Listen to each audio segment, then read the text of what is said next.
So here go the story, right? This story is called White Boys Can't Fight. Now, I don't know, if a lot of y'all probably my age, or people watching this might be my age or whatever, but I grew up in the 70s, and I grew up in a predominantly black neighborhood, and the thing that we all grew up thinking or heard or whatever was that white boys can't fight. That was always the white boys can't fight, white boys can't fight.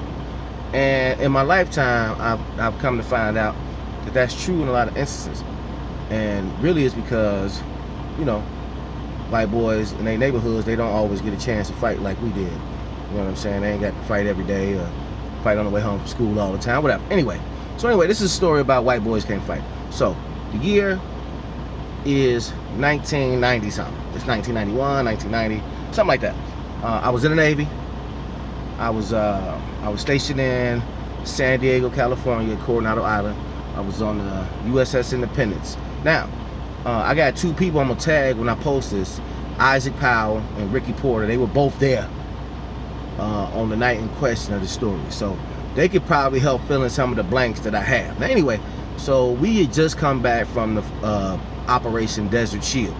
So we was on aircraft carrier. We was the first ones there on the scene for Desert Shield, Desert Storm. We came back, and of course, when we come back, the thing is we kick it. All we used to do, we used to go to this hotel in downtown San Diego called Hotel San Diego. We used to call it Hotel Sandog. And so we used to get a few rooms, and we used to just go downtown to the mall, all around downtown, and just invite women back to the room for a party. That's all we did. Like, it'd be a group of us. It'd be 10, 12 of us. We all had these different rooms on the same floor, and we would just each go out and just invite girls back. Anyway, so we'd be getting, we'd be drinking and whatnot. We used to go to this liquor store or whatever, and we would get like a fifth of me and this one dude. It might be me and Rick. We used to get a fifth of Seagram's gin, and we would go to McDonald's that was next door, and we would pour half the fifth in his cup, half the fifth in my cup, and then we would walk around talking to girls, blah blah blah. So anyway, on this one night in question, I think I might, I was a little drunk. I was pretty wasted, to the point where, and I'm a natural asshole for one. So you got to before, and I was younger too, so I didn't really know how to control my assholeness while drinking at that time. So anyway, we are in McDonald's at some point. We're going through McDonald's for some reason, and I happen to see a white guy, and I think he might have been with a black chick. I'm not sure, but they were in McDonald's minding their own damn business. They was having some Big Macs and fries or some apple pie, shit like that. They were chilling, and for some reason, I decided to ask dude for some of his fries. Now I think it's funny. That's something I would still do to this day. I would walk up to somebody and be like, "Can I get some fries?" And they probably gonna say no, at which point I would laugh. They would probably laugh, and I would walk off or whatever. I make a joke, whatever. But I was young and intoxicated, hiding. And so instead of me laughing it off and walking off and making a joke about it, I politely reached on his tray and grabbed some of his fries and ate them, and just ate his fries. So he obviously was a little perturbed by that.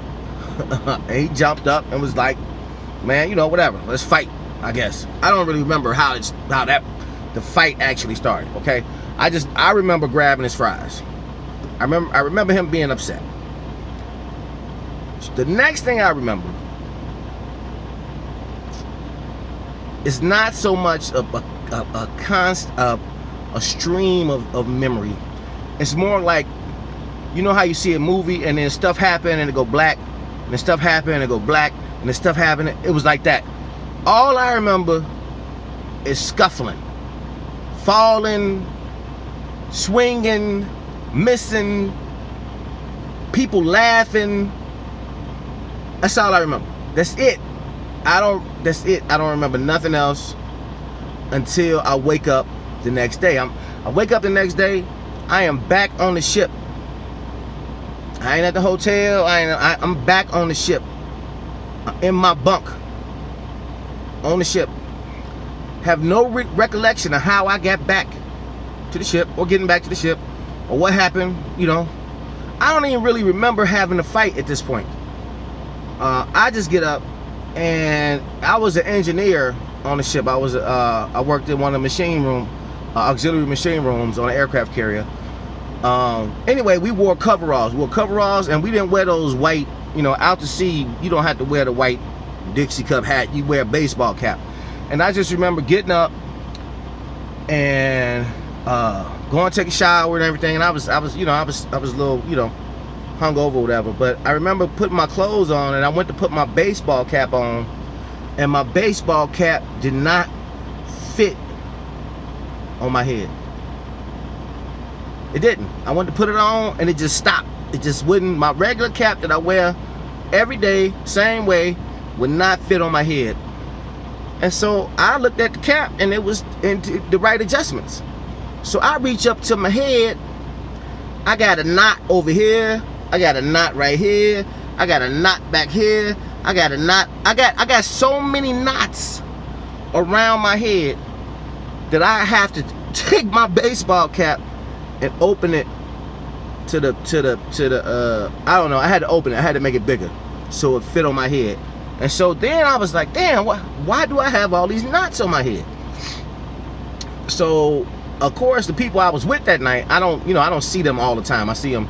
There's 5,000 dudes on the aircraft carrier. But anyway, I ran into one of them later that day, and I was like, and as soon as he saw me, he started laughing. I said, bro, what happened?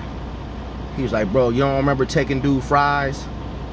I was like, oh yeah, I remember that. He was like, yeah, man, dude whooped your ass. I was like, what? He's like, yeah, man. You was like, yeah, come on, let's go outside. And y'all got outside, and dude put all his hands on you. And I was like, and y'all ain't stop it? He was like, nah, you had to get your ass whooped because you started it. And apparently, you know, they ain't let them stomp me out or nothing like that, but they let me get my ass whooped because I started it. I guess they pulled them off me when it got to the point where it was getting dangerous. But the moral of the story is, don't believe that all white boys can't fight, because some of them can, and some of them will lump you completely the fuck up. That's my story. 100% true. Peace.